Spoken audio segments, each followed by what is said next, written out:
This is a Film Stories original podcast. Love this podcast?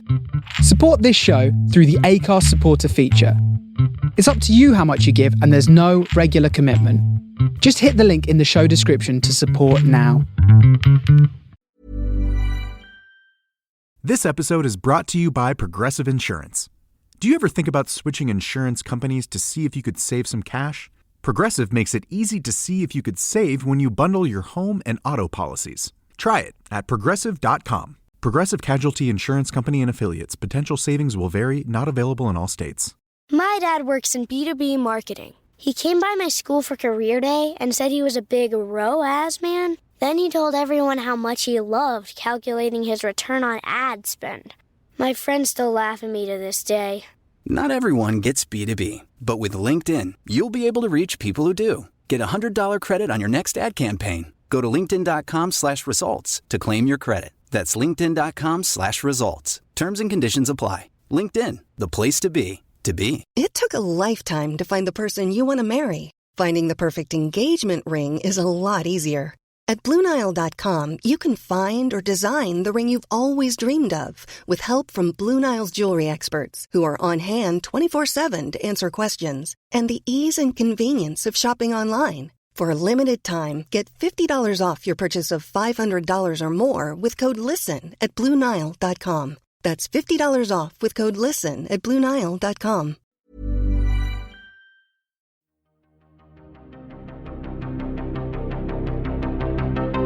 This is Writers on Film, the only podcast dedicated to books on cinema.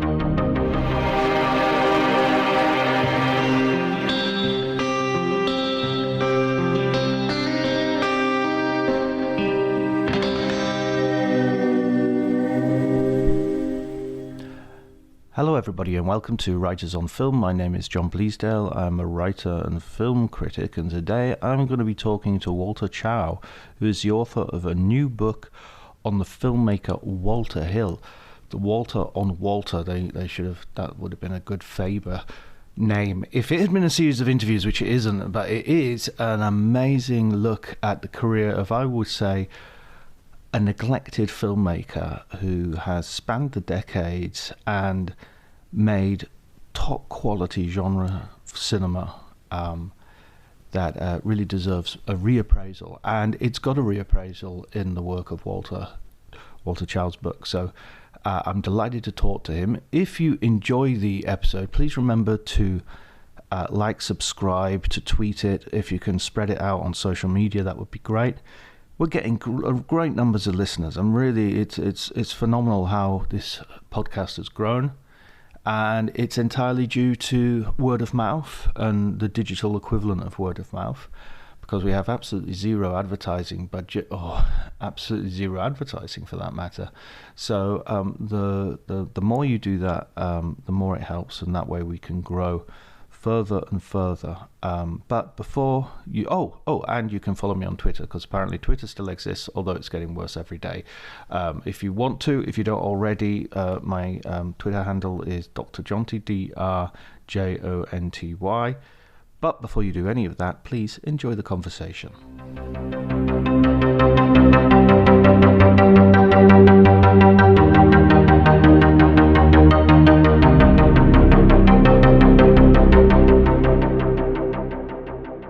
Well, I think that was what was most surprising to me about Walter Hill. As when I first started this project about 7 years ago, it was sort of spurred on by a screening on 35 millimeter of Streets of Fire that was packed. People were super into it, and I had barely remembered the film. I think we are probably the same age. I was born in 1973, and people were super into it. And I remember seeing it in the theaters. I was probably like 12 years old, something like that, and I didn't remember it being awesome. I remembered it being weird, and I kind of liked some parts of it. I thought Diane Lane was beautiful. I didn't really remember what it was about. Just maybe campy, silly, strange. I didn't, all those things. And then watching it again as a full-grown adult, I felt exhilarated. And who is this guy? What happened? This is Walter Hill. Isn't he the guy who did 48 Hours? Is what I remembered the most for. And then you start going through his filmography, and I've had that sensation that you're describing, where I felt like Well, he's had his fingers in so many things. This is the guy who wrote Alien. This is the guy who, he even did Brewster's Millions, which seems weird, and Crossroads. I remember that too. And more recently, the pilot episode of Deadwood. There was so much stuff that I couldn't reconcile, and so many things that I loved, but it never had put a name to for whatever reason. I'm kind of an obsessive cinephile, and even as a kid, I was making lists of all the Spielberg movies and all the Kubrick movies and all that, but I never did that with Walter Hill for whatever reason. And, I wanted to figure that out. I wanted to figure out why he worked for me. And I wanted to figure out also why he was invisible, why it was so easy for me to dismiss him in my mind, even though I was interested in other filmmakers that are his, clearly his contemporaries, from the 70s all the way through. So it was that, that precise thing that you're describing that made me want to launch on this project. Even more so after I was searching around. I didn't find many, if any, other books about Walter Hill in English. I thought, well, okay, this is peculiar too for a person with that size. He's got 24 films and more screenplays produced, Tales from the Crypt, and all this stuff. For this guy with this kind of body of work, for him not to have any real scholarship, that was another spur for me. Like, he deserves, at the very least, somebody to document that he was here. Yeah, absolutely. In a significant way. Yeah. And I mean, there are so many directors who sort of do that sort of thing, by which I mean sort of popular action cinema, and yet get much more sort of credit and time. I mean, it's sort of become very fashionable to love Tony Scott in a kind of like, Rolling Stones versus the Beatles in terms of the two Scott brothers or something. Yeah. But I don't think Tony Scott. I don't want to bash Tony Scott. He's great. I like a lot of his stuff, but I don't think he's had anything like Walter Hill's sort of consistency and impact. I agree, and I've not really begun to pull many threads on Tony Scott because I spent most of my life not liking him better of the two Scott brothers. And that's kind of changed recently. I don't know if it's the way that he died, or I don't know if I'm just getting smarter, but I've started recently appreciating Tony Scott's work a lot more than I ever used to. I used to think it was frenetic and difficult to follow, and I scoffed. But I really love the hunger. But yeah, to your point though, there is a gap in reclamation for Hill. And, I found that people who work in Hollywood, action directors or people like Edgar Wright, love Walter Hill. They really know who he is. They're really excited about him. A filmmaker like Lexi Alexander says that she's modeled her career in a way after him, or been compared to him throughout her career.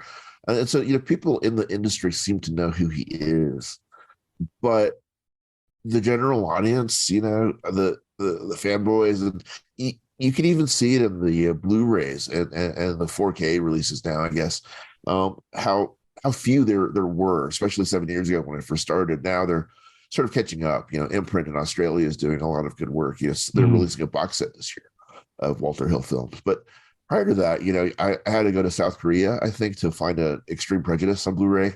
I had to go to Austria to find a Warriors theatrical cut.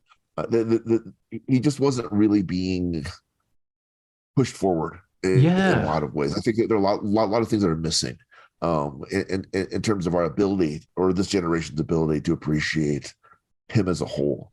That seems to be changing. Not knock on wood. In the 7 years since I've been writing the book, a lot of the movies I've been looking for on Blu-ray suddenly started to appear on Blu-ray, including 48 Hours got a 4K release just this month, I think. So it's coming.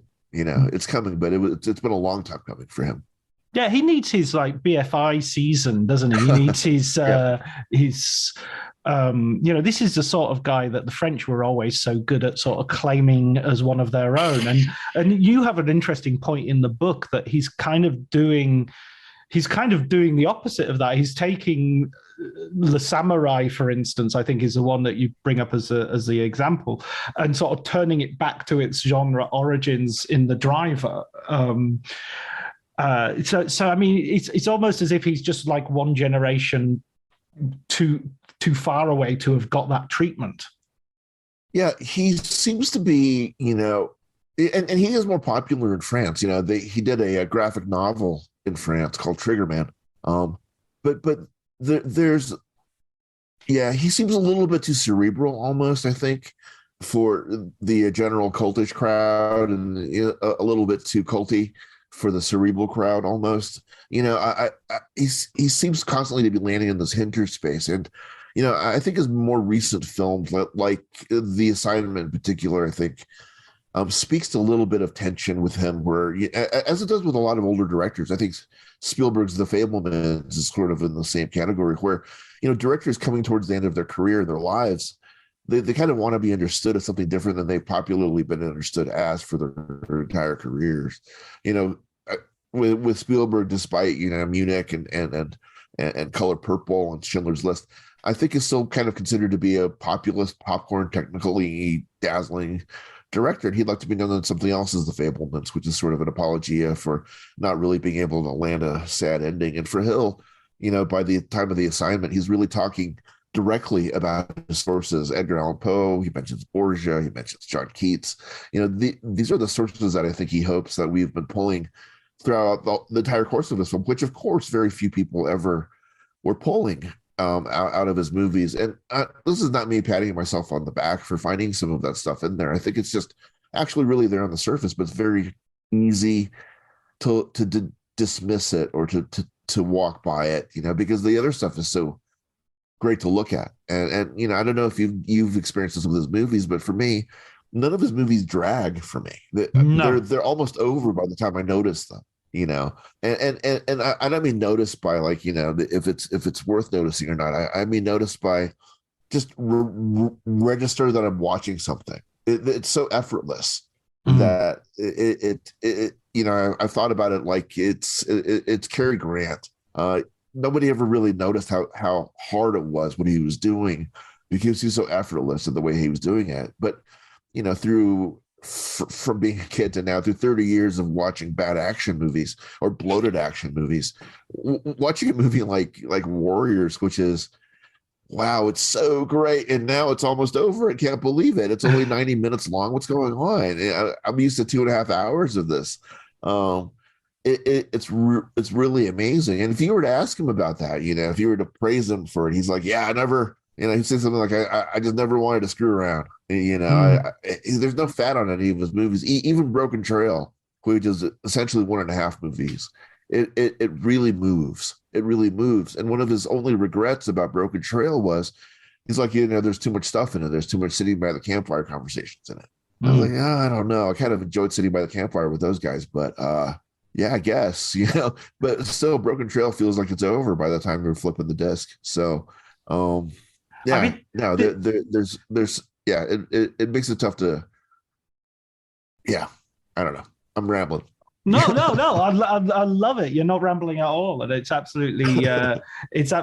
I think he's someone who I really got the feeling from, and you quote him. You have conversations with him throughout the book, and there's this sense of like you almost want to shake him and say, "Stop doing yourself down," because he talks brilliantly about his films.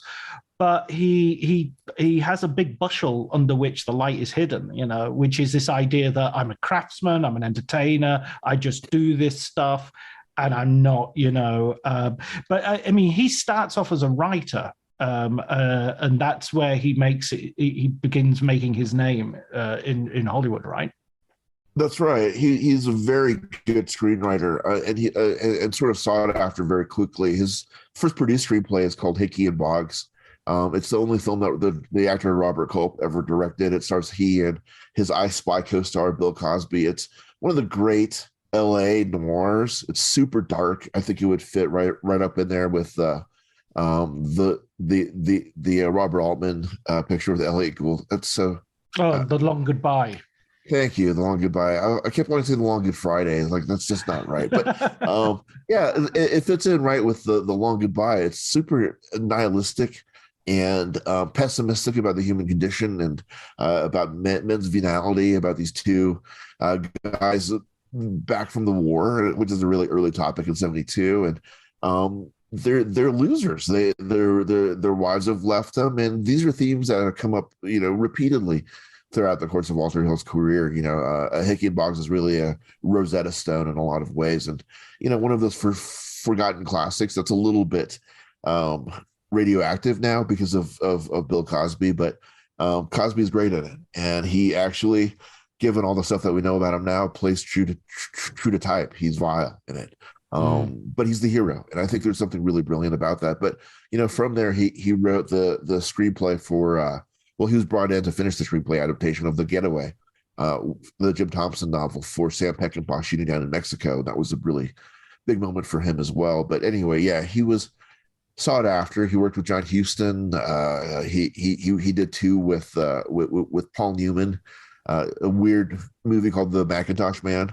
That's the Australian accent one. Yeah, where Paul Newman attempts an Australian accent, which he kind of gives up halfway through. It seems like, there's an interesting scene in Macintosh Man though, where it's shot in a prison, and he's meeting somebody there, the Paul Newman character, and he's reading a book, and the book is Charles Dickens' Hard Times. And, of course, Hard Times becomes the title of the first film that Walter Hill gets to direct in 1975.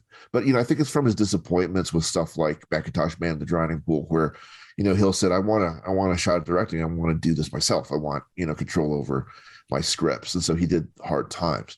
Hard Times, a bare knuckle boxing movie with Charles Bronson, in which he didn't say this, but I've heard some accounts that Bronson maybe took a swing at him, which is a terrifying thing. I mean, Bronson's a tough guy, and but he did not like how Walter Hill cut out most of Jill Ireland's part in that film. Bronson and Ireland were married at the time, and so caused a little bit of bad blood. But yeah, Hard Times is amazing. It's out of the gate one of the great debuts, for its brevity and its structure. It's tight.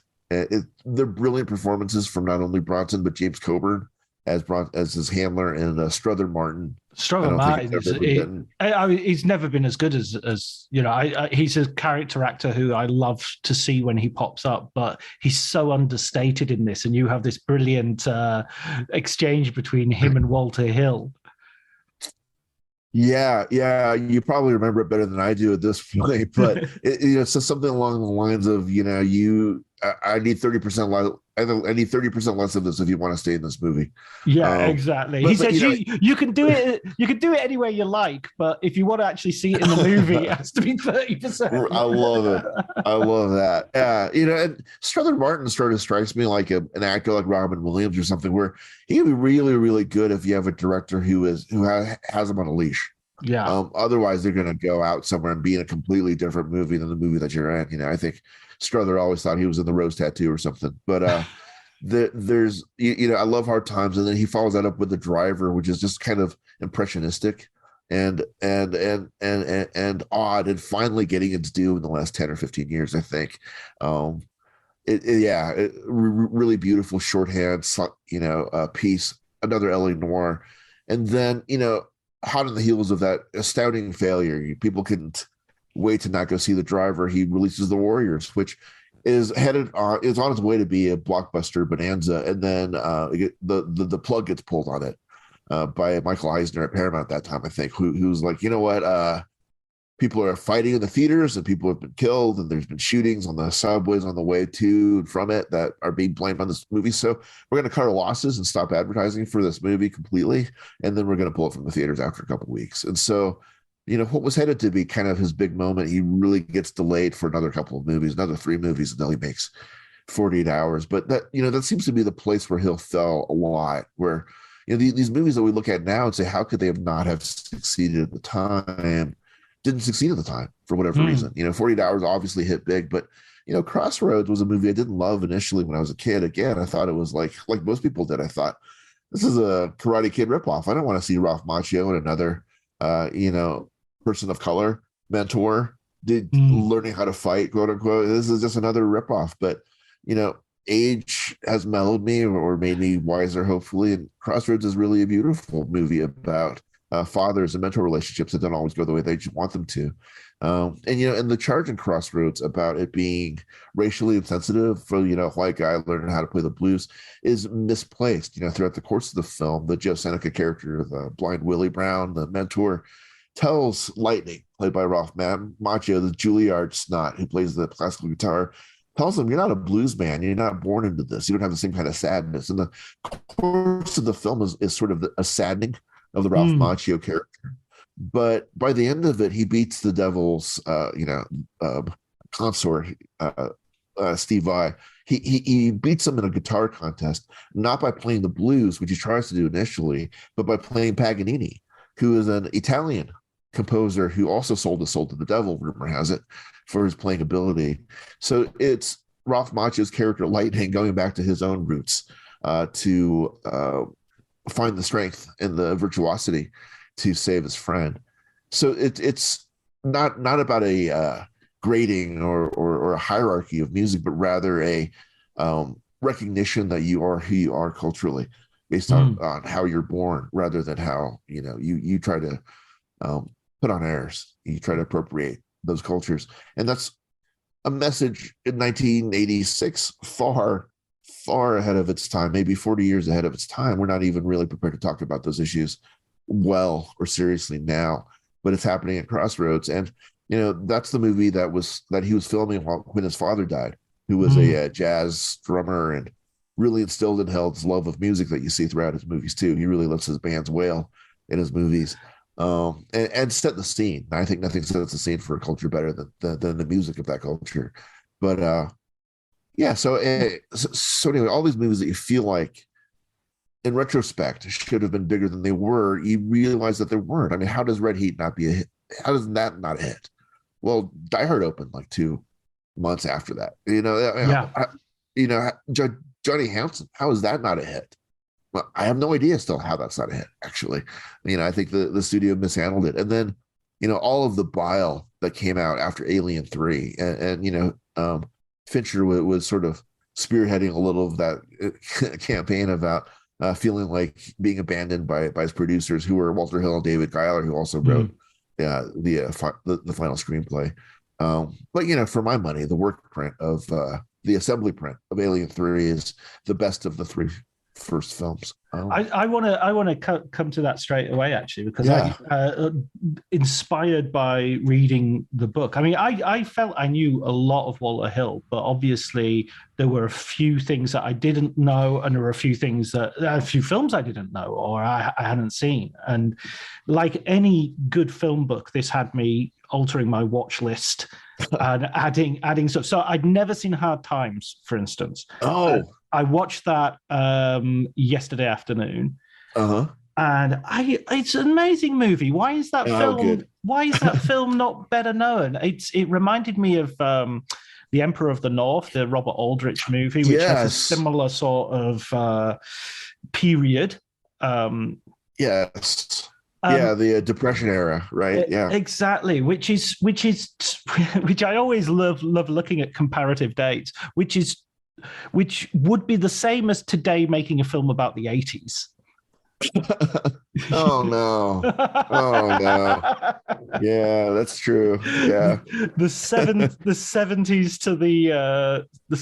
to the Depression is about the same as where we are now to the 80s, maybe mid 70s, depending where you place the Depression.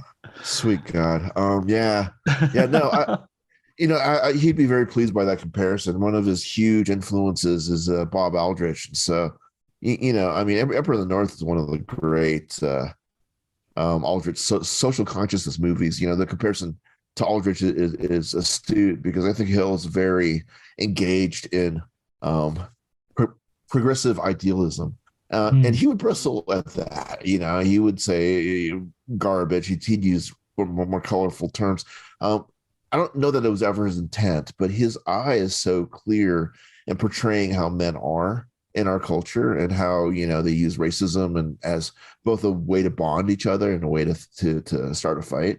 It's funny, my friends can say the most horrible things to me, but if a stranger says exactly the same thing to me, that within 5 minutes of each other, we're fighting now, we're throwing hands.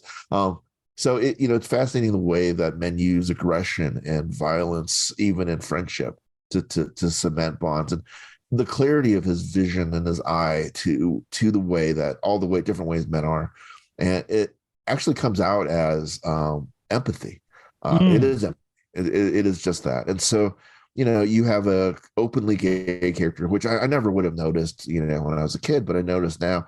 In The Warriors, you have an openly gay character in Southern Comfort, and they're both very positive characters. You have an obviously gay character in Streets of Fire, in the McCoy character, who was originally written for a man, just like Ripley was written for a man in the Alien movies. And it's Walter Hill that flipped the genders of both of those characters. And he hints around at the topic. I feel like Red Heat is almost a film about a gay relationship in its early stages, where a man mourning the loss of his partner in Russia finds a new person that he can be close with, who has sort of amplified his masculinity to an obnoxious place. The Jane Belushi character, in order to hide in a really machismo profession who he is. And it seems like a far stretch to go, but I came there after watching all the movies that came before it and watching a couple of movies that came after it to say, wow, and the Assignment is a really fascinating portrayal of, with Michelle Rodriguez allowed to be the most bi that she's ever been in any movie ever, I think. She's marvelous in it. And then again, the Sigourney Weaver character in The Assignment was originally written in the source material as a man. And so this is Hill really playing around with gender and the way that gender is represented. And the whole story of The Assignment is like the story with Johnny Handsome, is that appearance means nothing compared to what you are on the inside. And the Assignment was really, slammed at the time, sight out of scene. I don't think people really watched it before they began to slam it as, an ignorant film. And I think opposite, I think the trans theory is that the reality, it's not a theory, right? The reality for trans people is that they are born as they are on the inside. There's no choice involved here. They are who they are, and nothing about what they look like, nothing about their biology has anything to do with who they are in terms of their identity. That's what we're learning. That's what I'm learning. And but Hill got it already, and he was talking about it already. And for him to be sort of villainized again after Alien 3, and now again a couple of times in his career being completely villainized for a film that's actually in its way graceful, is I think a major injustice in assessment of his career.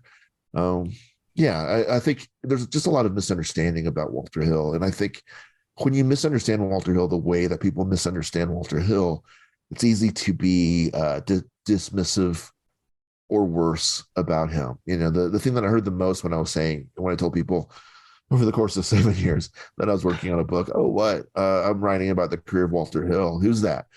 Well, and then I'll start listing things. It's like, he's that action movie director. It's like, yeah, he's one of the great action movie directors. But when you say that, I can hear what you mean when you say it. And it's not Robert Aldrich, who gave up a family fortune in order to make movies like this in Hollywood. It's Walter Hill, who only makes action movies or guy flicks. Why am I interested in that?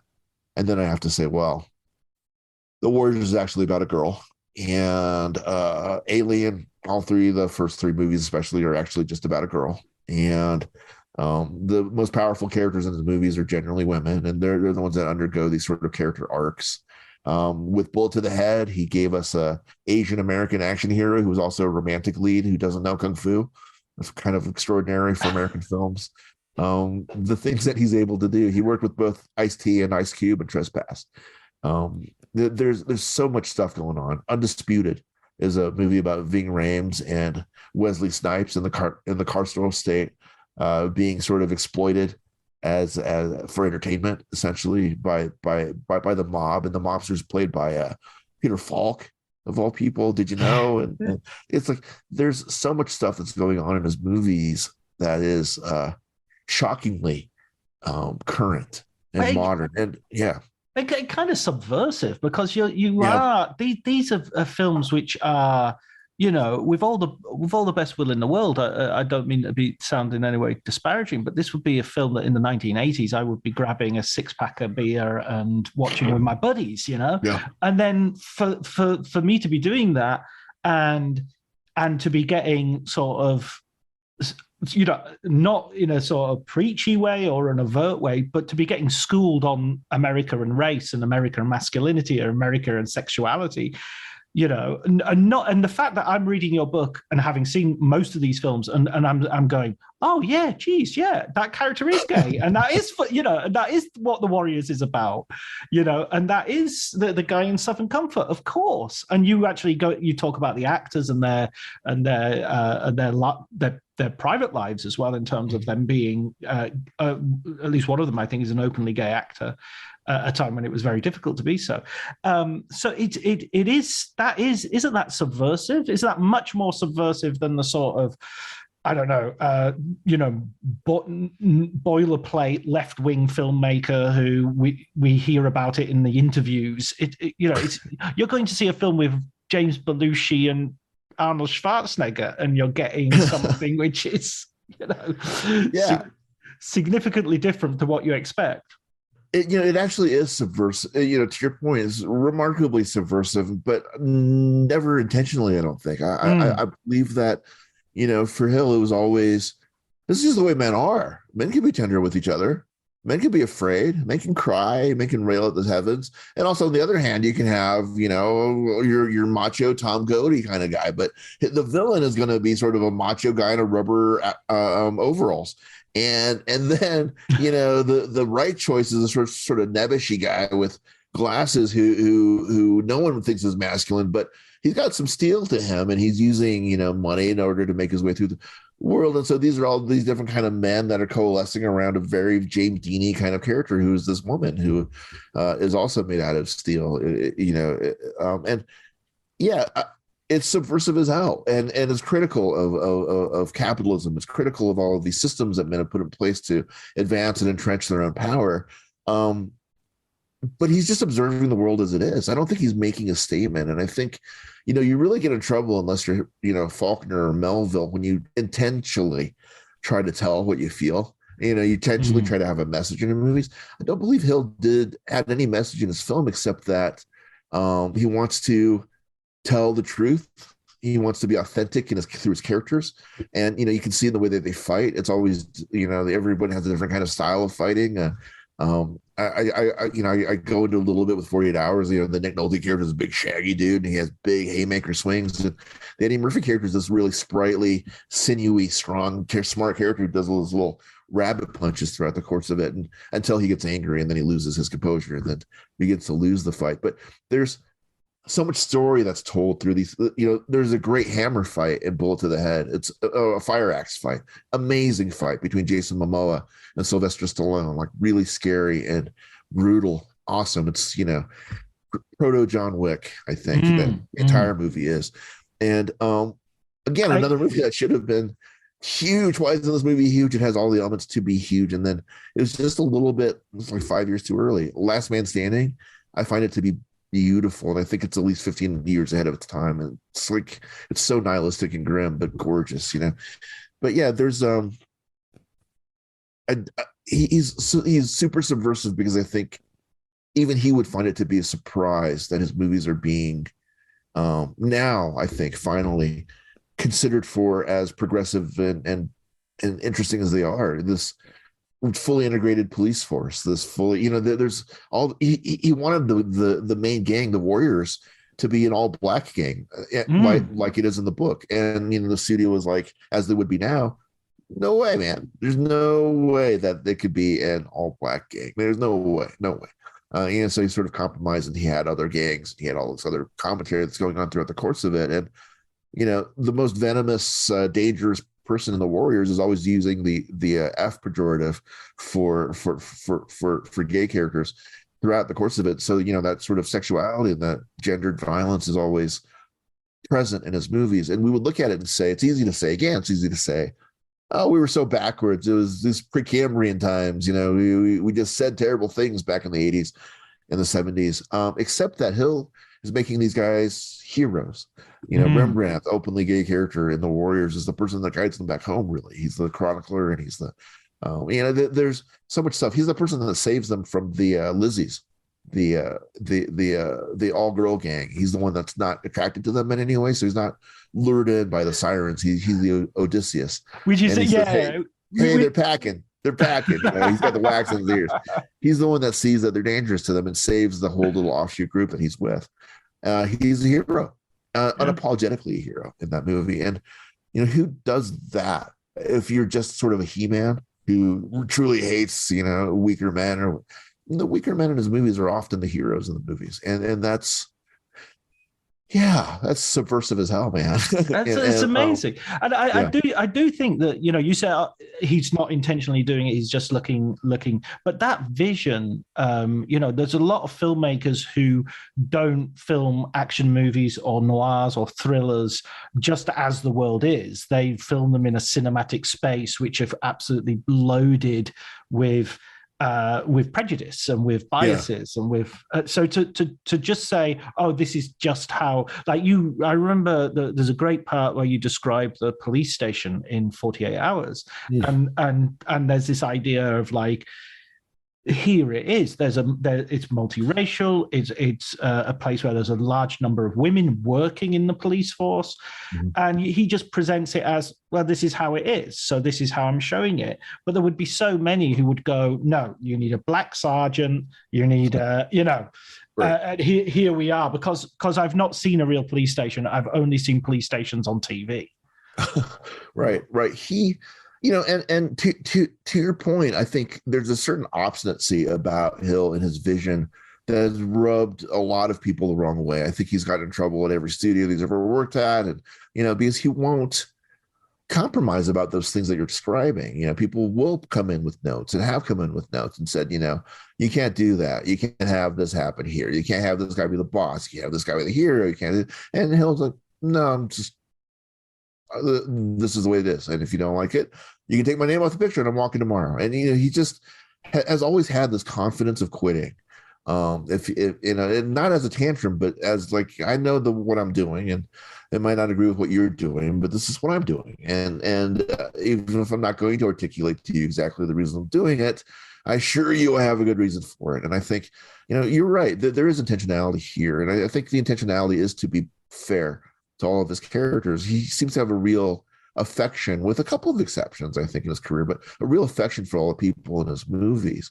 And you can feel that, like, for all of their faults, especially Nick Nolte in 48 Hours, I think, who he really identified with. He really loved Nick. And that you see this really flawed human being in every facet of his failure as a man, but also every facet of his success as a man too. And his desire to make amends is one of the most touching things about that film. He wants to make amends with his girlfriend, but he's terrible at it. He wants to apologize to Reggie, but he doesn't have his apology accepted. He wants to be better, but he can't be. He's stuck. And the movie really is about people being stuck. I think a lot of his movies are about people being stuck, especially then, and violent men will have violent ends, and they're doomed. And there's this real touchingness about it. Even at the very end of the pilot episode of Deadwood, which most people would sort of credit to Milch, rightfully so. Milch is a genius. But there's a scene where both the Seth Bullock character, played by Timothy Olyphant, and Wild Bill, played by Dave Carradine, Keith Carradine, sorry, they draw at the same time, and it's not clear who has successfully shot the bad guy. And there's sort of this brilliant, beautiful staccato exchange of dialogue that says, is that yours or mine? Like, well, I'm going to bet on you. It's like, I've butchered it. It's so beautiful in the pilot. But that's a kind of writing and a kind of exchange that you find in The Driver. You don't find it in the rest of even Wild Bill's short appearance in the Deadwood series. You don't hear it there. But you do hear it in other Walter Hill places, and I think, and I know that it's him. That's Walter Hill inserting himself at that moment as the screenwriter and saying, men don't have these long conversations generally with each other. They'll play video games with sitting next to each other for 8 hours and say 10 words to each other. But all of those words are full of love and admiration for one another. And how do we boil it down here? How do we capture this masculine language in a way that's also tender? And that's something I think that Hill does and has done throughout the course of his long career. almost better than anybody in American film. But Yeah. buried in there might be explanation too for why his films are not more popular or celebrated, is that there's always something uncomfortable for the macho person who's going to see these movies. In his movies, they're almost like autocritical of the audience. That's sort of baked in. I'm sorry I talked over you. No, it's fine. No, it's fascinating. I was just, as you were talking, I was thinking of how, well, so many questions were coming up in my head of, so for instance, one of them is I think at the moment we have this notion of toxic masculinity, which is a little bit become something of a cliche. That there's this, but the original notion of toxic masculinity was one of sympathy. Was these guys are performing a certain form of masculinity, which is toxic, not primarily to themselves. And in that sense, using that original meaning of the phrase, a lot of Walter Hill's films, as you described them, appear to me very sympathetic portraits of toxic masculinity. Yeah, thank you so much for saying that. It's a really good observation. I mean, the original subtitle of the book is the tragedy of masculinity in the films of Walter Hill, and it's now the tragedy and masculinity in the films of Walter Hill, because along the 7-year journey of this and several different publishers, I was informed correctly that nobody has any sympathy left for men in the modern space. And so pushing a book, already kind of a tough sell with people, very few people actually really know who he is, but pushing a book that has as its aim to talk about the tragedy of being a man is a tough sell. It's a tough sell even to me as I say it. I get that. I do.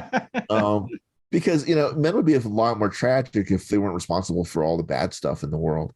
But if we can get past all of that, if there's a way that we can set it aside just for a moment and say, these world-destroying men with these terrible complexes and terrible upbringings and dads that didn't love them, and this generational abuse that results in, half men like Trump and Elon Musk and what have you, all the stuff that has built these smogs, in the Hobbit sense, in the world, that is a tragedy. That is really too bad. It's too bad for the fathers who, for whatever reason, are miswired in such a way that could never express love to their sons in a way that was appropriate and healthy. And now the sons themselves who are not able to do that and have probably passed it on to their own offspring. And so there's a real tragedy for us collectively, but also for them individually as human beings, that they can only know pleasure from being humiliated. And so there's a terrible tragedy that has, their toxicity does poison them, and it does spread. It is contagious. They're not just afflicted; they're carriers of this contagion, and so we have a world that's falling down because we've allowed billionaires. And I think there's a sense that we get to with Brewster's Millions, even, the outlier for a lot of people in Hill's filmography, where we talk about, a guy who doesn't want office, who runs on a platform for mayor of New York or governor of New York as, don't vote for anybody. All these guys are corrupt, none of the above, vote for none of the above. And he actually wins the election. And so what does that sound like? And all of, I begin to think as I was watching Brewster's Millions that the millions wasn't referring to the money, it was referring to his followers.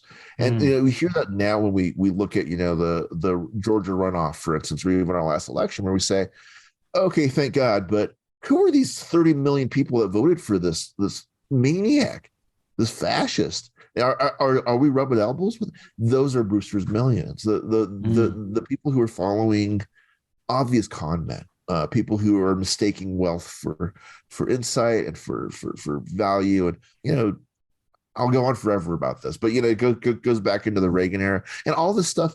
Could Hill have been predicting all of this stuff? And he's not a prophet, but what he is a great anthropologist. He says, we're just sort of, a troop of shaved monkeys, and we respect the same things that other monkeys do. We respect the guy with the biggest pile of stuff, and we respect the guy who screams the loudest, and we respect the guy who's, swinging around. And so there's a real kind of clear-eyed vision of that, and the zero sum of that. If we can't achieve civilization All we have is who we are as, in our genetic makeup, if you will, as a species, not as a race. And so, then you see some of the progressiveness in terms of race, how we're all kind of equal, and the racial friendships that you have in his movies and everything, because he believes, we're all doomed because we're all kind of implanted with a self-destructive drug. I don't want to sound like James Cameron now in Terminator 2, but we are kind of wired for self-destruction. And if we can't get over that sort of wired in masculinity, then this is the end of it that we see. In Streets of Fire, you have the most virile guy in the movie. He has to leave, just like Ethan Edwards has to leave at the end of The Searchers, because all of the qualities that you need to build a society are unwelcome in society once society is built. Like Moses doesn't get to go to Canaan. And so there's this, all of these old stories are in his stories. The old stories of the hero that dies, and then there's the buried under 7 hills in Rome, right? To speak to your place. But there's the heroes don't actually get to participate in society, because the things that made them heroes, their brutality, their quick decision making, quick to anger, all these mythical figures, they have to leave because we're just kind of we're farming here. That's great, Achilles, but you have to die. I mean, that is what runs through the book as well, is this and I think it's a really a fascinating insight into what makes Walter Hill such a rich filmmaker to think about. Is this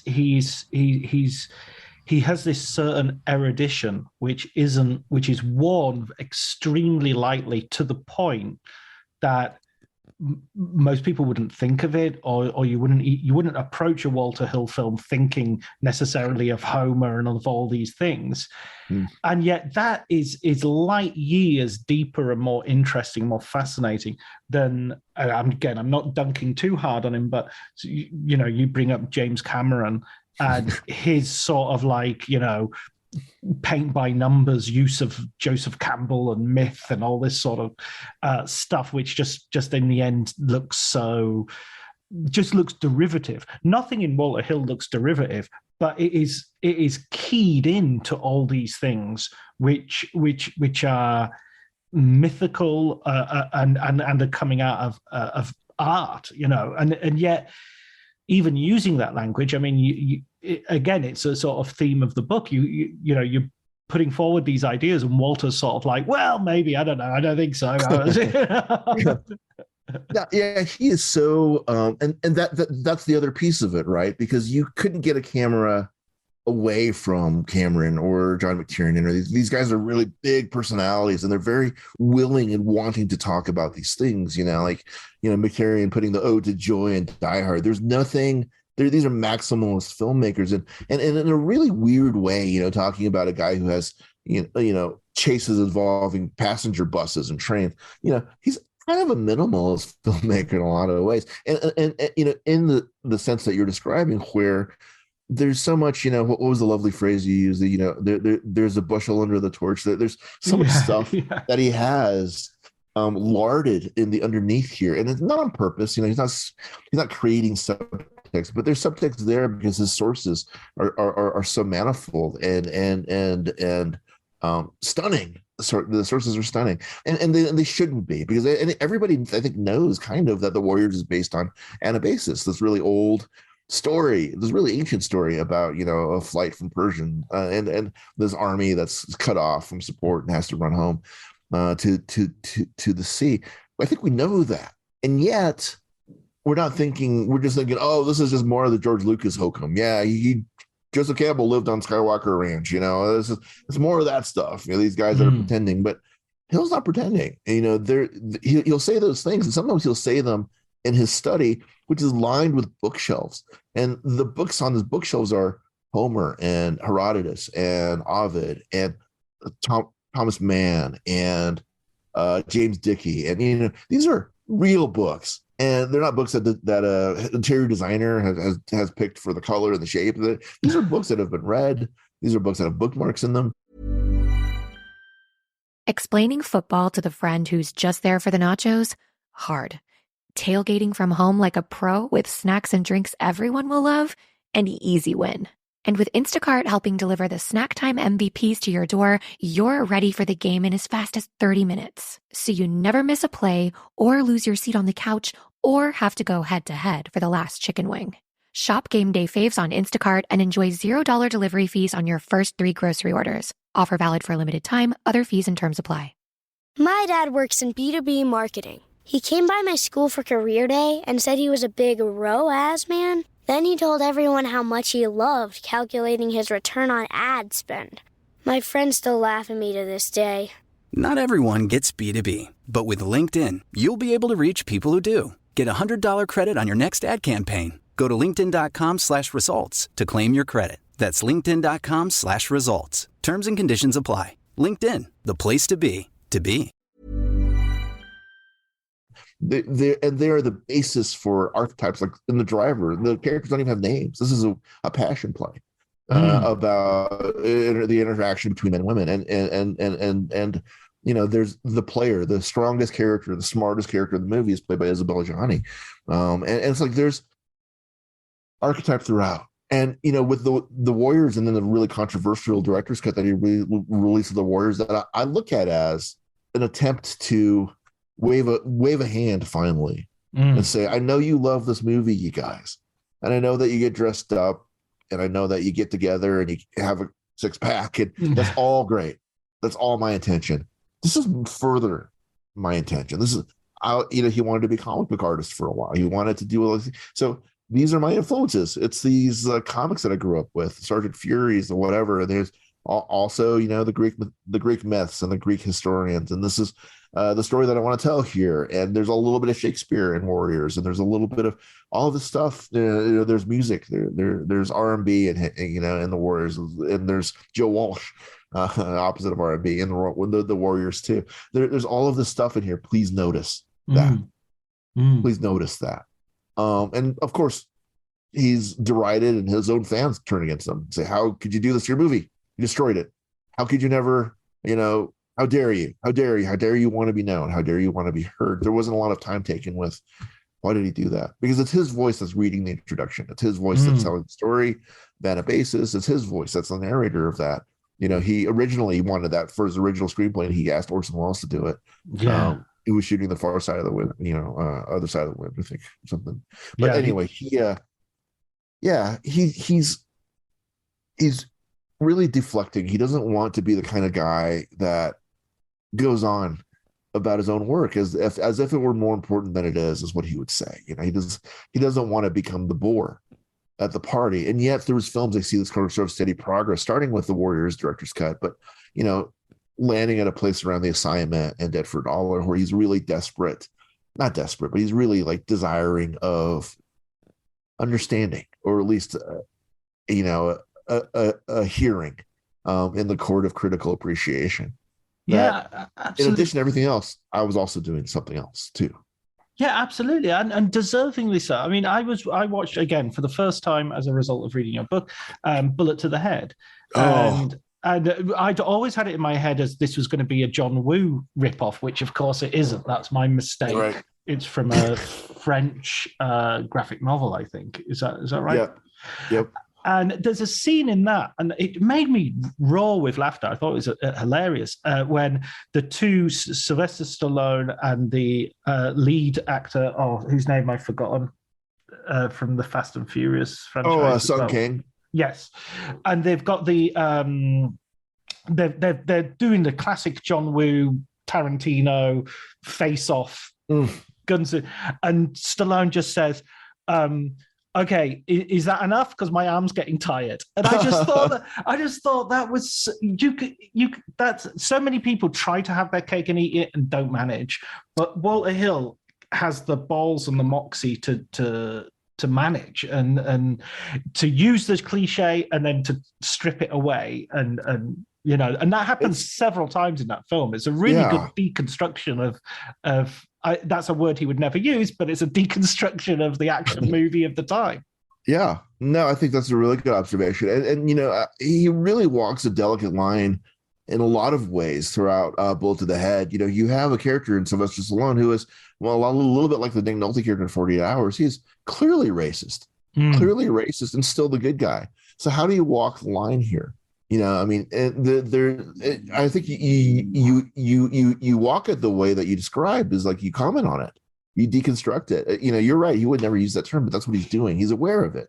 There's this banter that goes on between Sung Kang's character and Sylvester Stallone's character that goes sort of like, oh yeah, you Asians can't drive. It's like, oh, that again. Oh, why don't you say that I'm a dry cleaner too? Why don't you just go there? And like, there's an awareness of this generational racism that may not be based on malice, but rather is based on a system of upbringing and representation. That Sylvester Stallone's a product of the character is a product of this sort of thinking that we all had as we were growing up, throughout the course of the 80s and the 70s, where it's okay to make ching chong noises. It's okay to think these things about Asians, and some of these stereotypes about Asians are actually positive. So what are you so upset about? So having that conversation with a younger generation Asian and Sung Kang, saying, "Come on, man, are you serious?" And then that's a delicate line. How do you do that without making Sylvester Stallone the character an object of mockery or an object of hatred? On the other hand of it, and I don't believe that he's either of them by the end of it. He's just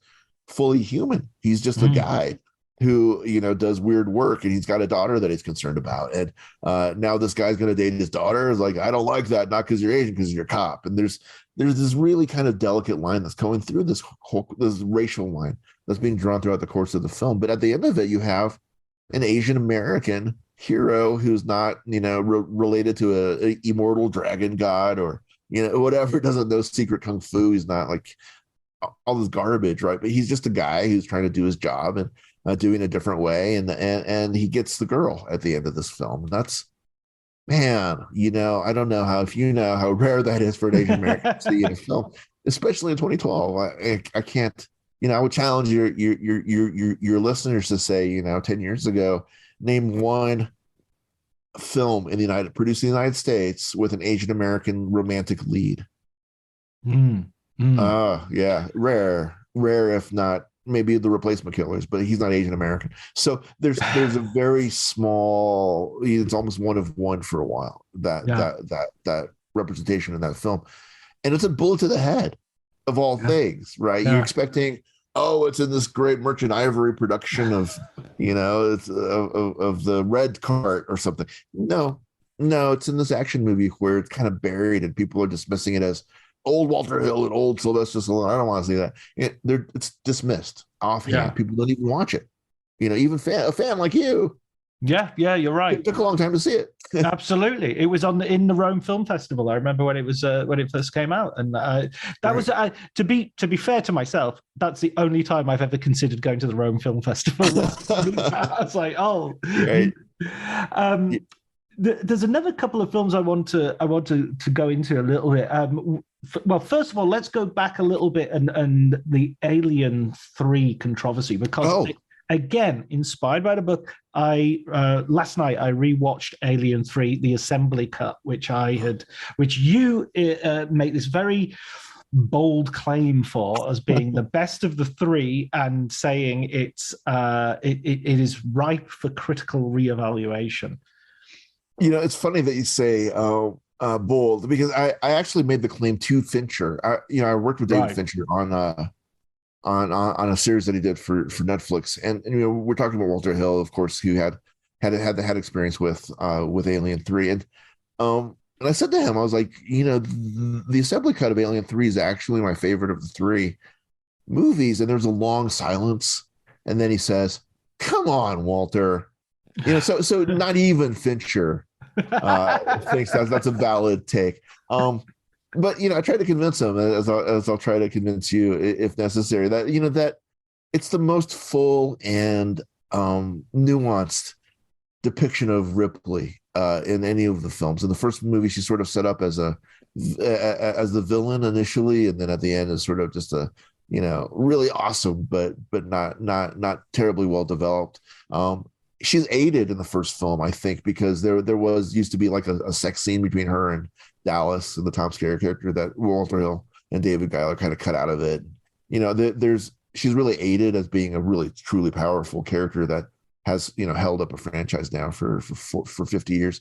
But by the third one, she has lost two daughters, and she's about to lose the third one. If you remember, her daughter on Earth has aged out, and Newt, of course, dies in the crash. And then she's about to lose the third daughter, the queen that she's pregnant with, and she chooses to lose the third one. But this is a woman who's sort of been battered, and her body has been, the subject several times of men's interest in terms of science and taking what's incubating inside of her. So it becomes a very fraught political allegory as well. And then it becomes a religious allegory by the third one, where she is a Joan of Arc figure. She's been shaved and she's been humiliated, and she's on this planet with other men. And she's going to die by fire as well. She's going to die by fire. Exactly right. And there's the scene I always point to in Alien 3 is when she's going to the mess hall for the first time for a meal, and she's looking for a place to sit. She finds a seat. And across from her is Charles Dutton's character, who says, "You don't want to sit here. I'm a rapist and murderer of men, of women." And she says, "Well, I must make you really nervous." And she sits down. This is an extraordinarily powerful woman who, even beyond being spunky to a murderer and rapist of women, says to the Charles Dance, the doctor character on this planet, she says, "I'm lonesome. I like sex, essentially." And she's, like a lot of Walter Hill's characters, like Mercy in the Wars, for instance, she's in charge of her sexuality. She wants sex when she wants sex, and she knows who she wants it from. And that's powerful and empowering. So she's that. There's a sense of doom throughout the course of Alien 3 that is not, I think, present in the other films. The first, a great haunted house movie. The second, a great squad action film, in the Howard Hawks tradition. And the third movie really is a dirge, is this sort of allegory. You're in a labyrinth with the Minotaur, and it's really shot that way at the end of it, going through a maze. And there's no out for you except the out that you choose for yourself. And so she does. She makes the decision to self-delete at the end of it. And in the assembly cut, the monster emerges and she cuddles it in a way as she's going into it. So she assumes sort of this classical pose of the Pietà.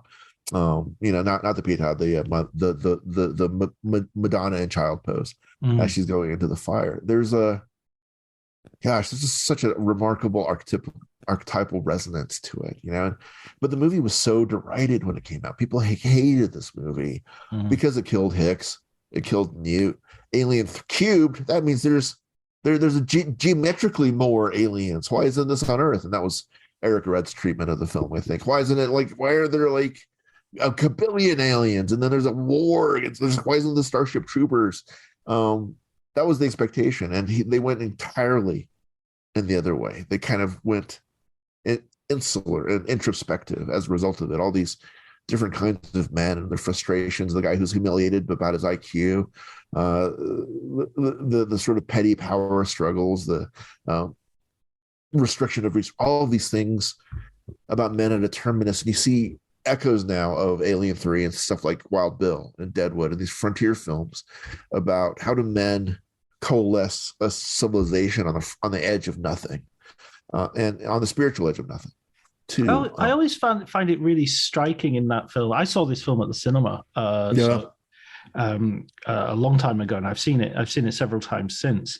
And I always find it a brilliant move, but a sort of tragic one when Charles Dance's Clemens is killed, because he is by far the most interesting of the male characters to play opposite Ripley, and he not necessarily by far, because I think Dylan's an interesting character as well, and some of the others, but but there's a real, because he's just said this extraordinary admission, not that he's a criminal, not that what his crime is, but that he's voluntarily stayed on this prison. And if you want a metaphor for masculinity being unable to escape its own parameters, and it's despite the self-destruction involved, there you go. I mean, how reduced and shriveled and desiccated must your experience of life be that you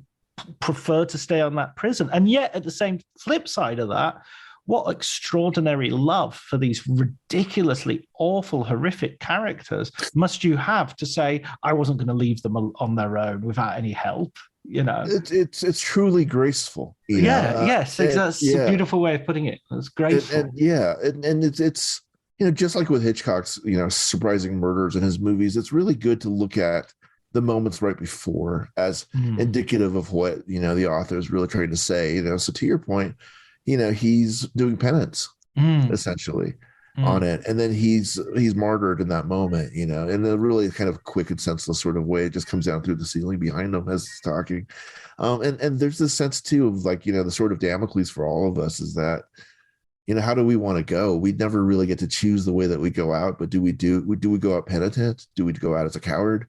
Do we go out because of a product of our choice, or do we go out in fear and denial of that? And there's a lot of stuff that's going on in this movie that will directly and does directly offend action movie purists, quote unquote, who are looking for something else, a different kind of kink when they're going to this movie. Alien 3 is not any of those things. And I think, Hill has said before publicly, he's like, yeah, I was pretty bored by the whole concept by that time. He's just looking for a way out of it at that time. What better way to get out of it than to kill the hero of it, he thought. Little did he know. But there's a real sense of that, I think, in the film, of weariness. Of, there's a line in it too that says, "You've been part of my life so long, I can't remember any part without it." And I think about that line a lot, because I deal with my own stupid trauma, my own inability to get out of my head, and my own battles with depression, and and I look at my depression sometimes, and I'm having worse of it. And I think, man, you have been here for as long as I can remember. You have been in my head for as long as I remember my parents. It's like it's this constant companion. And so the alien becomes, for the prisoners, they call him the dragon, but it becomes like this really archetypal religious affliction in a way. It'll never go away as long as she is alive. And the real horror of the beginning of the fourth movie is this revelation that even in death she can't escape the alien. They're kind of bound together. But you get this image of all of these holy images of of Daphne being chased into eternity by Apollo, and their stone visions. It's like there's never an escaping. It's a kind of hell. And what does the alien represent? Well, it represents violence and rape too. For women, she's raped by the alien while she was sleeping and impregnated. And so, the specter of male sexual violence towards women that's, evolving throughout the course of the movie as well, is suggested to be another thing that accompanies women for their entire existence. And they can never, ever completely shake it. This malignancy of men. It's always there as a possibility. It's always there as a, and I mean, it's exaggerated to the nth degree in that film because, she's literally on a planet of rapists. Right. But by the same token, you have this idea too. I think that was like, I developed a different kind of empathy as I went through this process with Walter Hill's movies for men in the past that I would have been dismissive of as irredeemable. Like in the Extreme Prejudice, you have this group of commandos that they shout terrible things at each other and hyper violent and do terrible stuff. And in the past, I would have just looked at that as sort of stock characterization of people I hated, or Southern Comfort's a better example even. And watching the movies, I suddenly am like, okay, so what happened here in Southern Comfort is you have a football coach, a high school football coach, who has never coached a winning season, but whose identity is that, who goes mad and draws a crusade cross on his chest as he's going, through the swamp, and almost as a mercy, the people that he's hunting hang him from a railroad trellis. So what's happening here? It isn't just a slasher film. It isn't just the jock and the cheerleader and the nerd. It isn't those character types. It's different. It's the man traumatized by performative masculinity. It's the guy who's traumatized as a gay man by, a man traumatized as a black man, a man who's, the story of tragedy in all the lives of these men is almost touching to me now. And I think that's something that I carry, I think, after the writing this book is, even in movies that I'm watching for other pieces I'm writing now, like I went back and revisited all 5 Death Wish movies and all 5 Dirty Harry movies in the last few days, and I find there to be sort of a touching dysfunction in each of those characters now. Whereas before I was like, oh cool, they're the Punisher, I like that.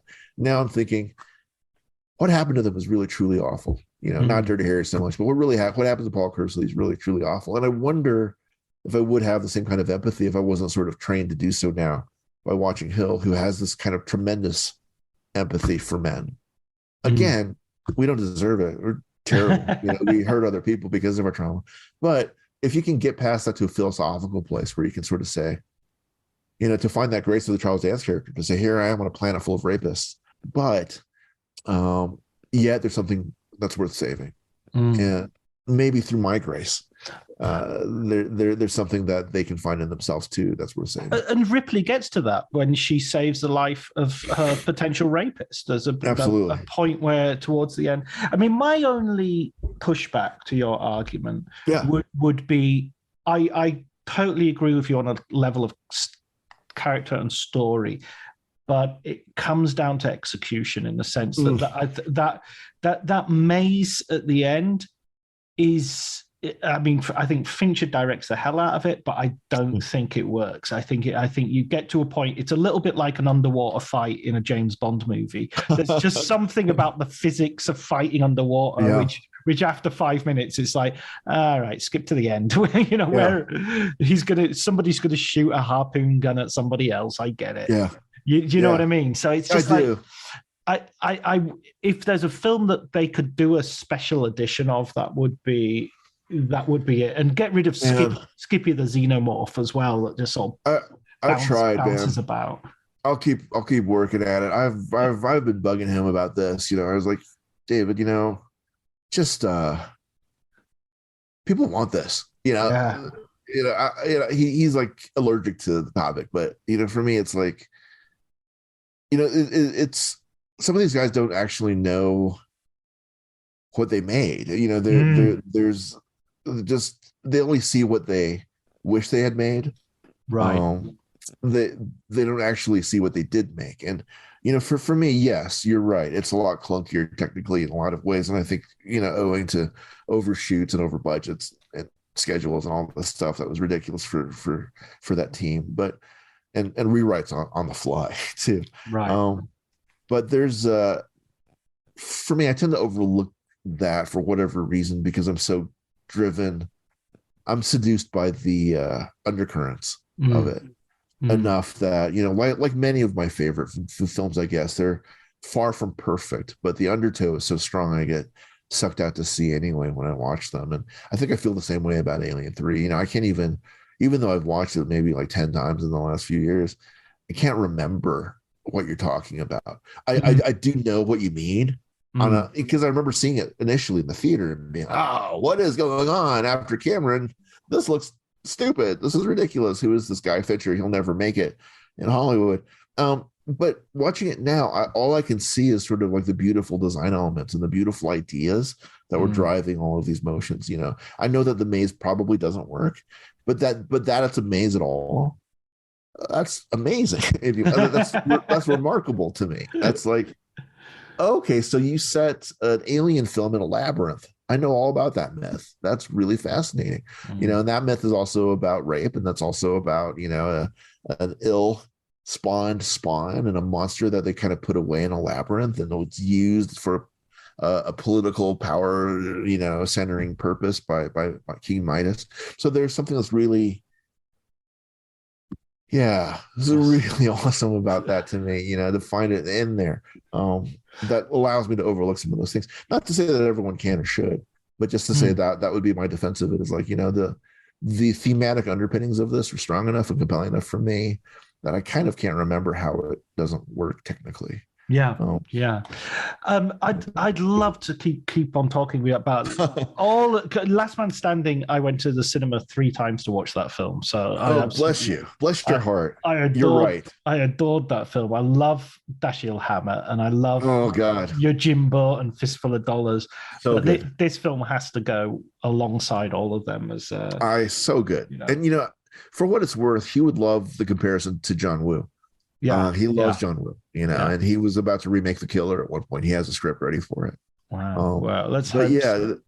yeah, those guys, there's a mutual admiration thing going on there. It's hard to know who originated what, but yeah, he would not be displeased by that comparison, I think.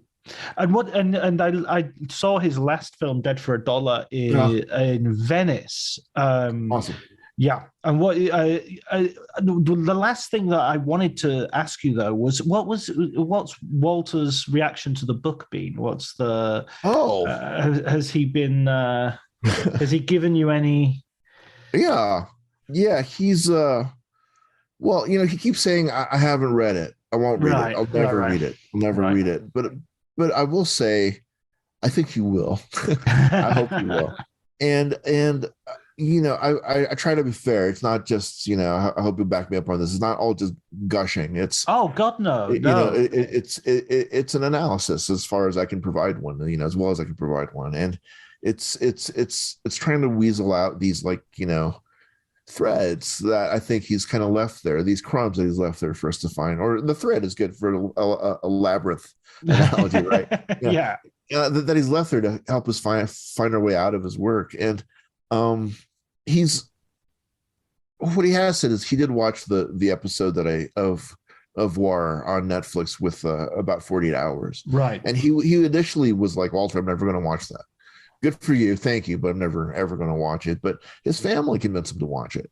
And he called me immediately after, it was like a Sunday morning or something. It was an off time. And I love it. But off in terms of it wasn't during business hours, in other words. Right. So, he called and he said, he thanked me. And he said that it was, he's like, of course I'm the one that's being helped by this, but I just want to say, I think it's really well done and thank you. And there was a part where I talk about bridges in his movies and how they're always sort of places where things happen between characters that are significant. And there was at that point that someone said to him as they're watching, it's like, oh, well, maybe he goes a little bit too far. Surely he didn't mean that. And he's like, well, actually, for Dead for a Dollar, we went back and we did some pickup scenes so that we could find a bridge so we could talk about this relationship a little bit differently. So, that's, I think, his way of saying something to me about whether or not I was getting close to what he was working on. And he's, for as generous as he was about anecdotes, as generous as he is about his process and whatever with me, for the most part, he never really talked about what his movies are about. If I ever said, hey, did you know that you have chest opening in at least 6 or 7 of your movies? Does it have anything to do with your asthma?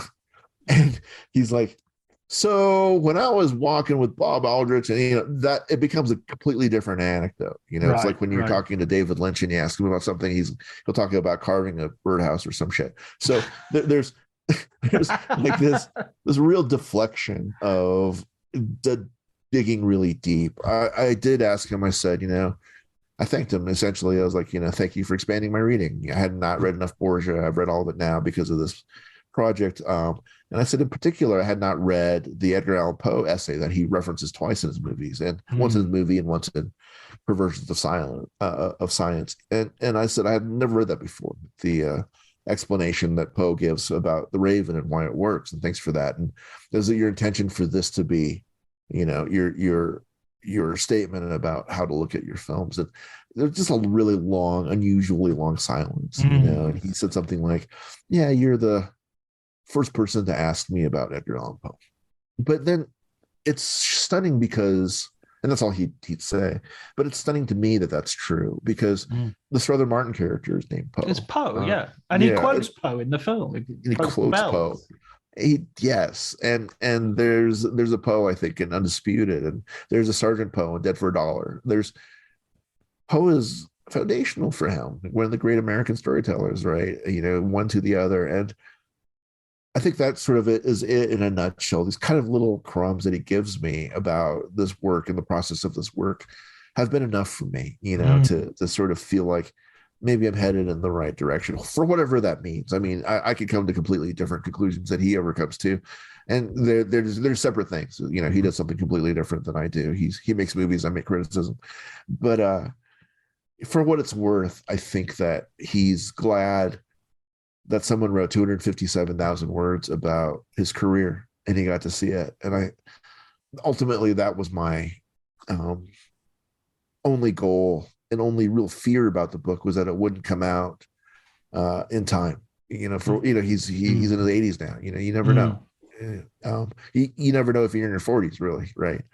So that became my anxiety. It's like, oh, please, let's get this out. Please, let's get it out before something terrible happens. And I have to, I have to say, 6 months later, here it is. I wish you could have seen it. Yeah. So I'm just really grateful that it's there now, for what it is, and for guys like you who actually have the kind of the level of masochism to read it. So I appreciate that. No, I mean, gee, that's there you go. There's the masculine armor descending. There's the shell of self-deprecation. I was raised by a really traditional Chinese dad too, so I might have a thicker shell than most in terms of that toxic layer. Yeah. Brilliant. One last question, final question. Yeah, please. We always ask, and I know I don't think I prepped you for this, but I always ask for a film book recommendation, a film book that you would recommend to our listeners. And that's it. That's the final question. Well, I mean, I guess I have two that I go back to. I want to cheat about it. I mean, I'm going to cheat this way. Everybody does. Everybody does. Nobody ever. This is an impossible question, by the way. Yeah. So for the technical side of it, I always recommend Walter Murch's In the Blink of an Eye. I don't think it's a surprising recommendation. It's kind of a honored text, but it's such a brilliant book, and it says a lot about. It taught me a lot about how to watch movies, and by the way that Murch puts stuff together. Murch, one of my all-time filmmaking heroes. Return to Oz, my God, what a masterpiece that was. Talk about overlooked, right? And on the other side of it, just as a movie book, it's kind of not a movie book. It's Sterling Hayden's book, Wanderer, right? Which he writes about. When he he takes his kids on a boating trip around the world, and he writes about a little bit of experience of Hollywood, but more the experience of sailing and more, evading the IRS, I guess. But it's really beautiful, rewritten. And I think that maybe not enough people know that Sterling Hayden was a gifted novelist, a gifted writer, and memoirist. And once reading it, The Long Goodbye takes on a whole nother level of significance when, that's the writer, Sterling Hayden, who walks into the ocean. He literally kind of did that, and it kind of brings depth to him turning down the Kurtz role in Apocalypse Now. All of those things are happening during the writing of Wanderer. So highly recommend Sterling Hayden's Wanderer. Amazing. I've never read that, so I will. It's beautiful. That goes on my list. Thank you so much, Walter. I really appreciate the book. I really appreciate the fact that you've given me a whole bunch of films that I'm going to go back to and rewatch. Because I mean, film like Southern Comfort, I watched once when I was probably 13, 14. So that'll mess your shit up, John. I'm just saying right now. That's a rough movie and great. Well, let's continue this conversation offline if you want. I mean, I'd love to hear your thoughts about, even your further thoughts about first time watches of Hard Times and things like that. That's really,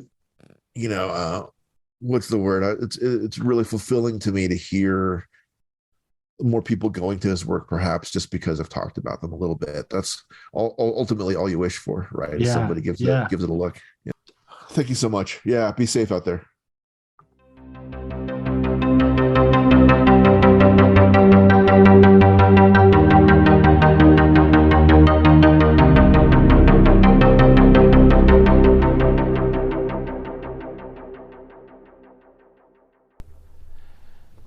So that was my conversation with Walter. We could have honestly gone on for hours, as you could probably tell from there were so many films we didn't cover in adequate depth.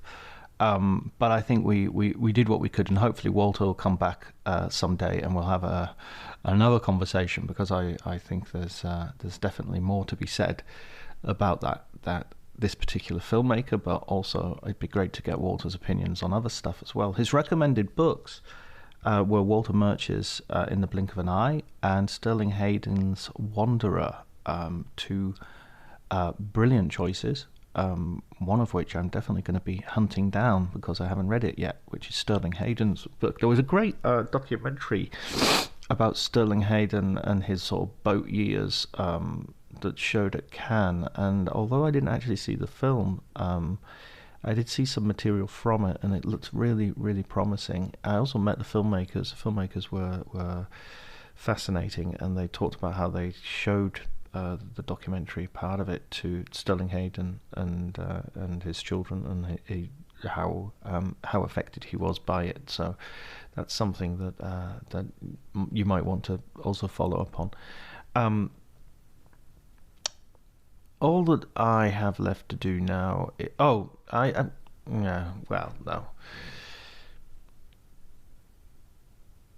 All I should do now is... all that's left to do is thank Elliot Atkins for the music, Ali Harwood for the art, and thank you, listeners, for tuning in. Hopefully we'll be back next week, although over the Christmas period there might be some interruption to service. But hopefully we'll be back next week. Until then, take care.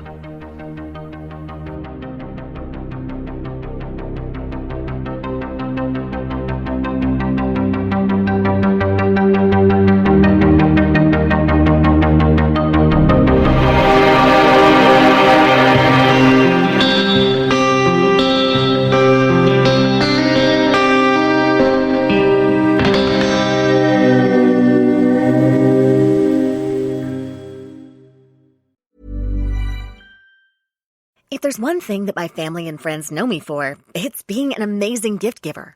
I owe it all to Celebrations Passport from 1-800-Flowers.com, my one-stop shopping site that has amazing gifts for every occasion. With Celebrations Passport, I get free shipping on thousands of amazing gifts. And the more gifts I give, the more perks and rewards I earn. To learn more and take your gift giving to the next level, visit 1-800-Flowers.com/ACAST. That's 1-800-Flowers.com/ACAST. Hey, it's Mark Marin from WTF here to let you know that this podcast is brought to you by Progressive Insurance. And I'm sure the reason you're listening to this podcast right now is because you chose it.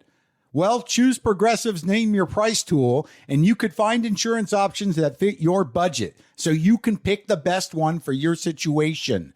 Who doesn't like choice? Try it at Progressive.com. And now, some legal info. Progressive Casualty Insurance Company and Affiliates. Price and coverage match limited by state law. Not available in all states.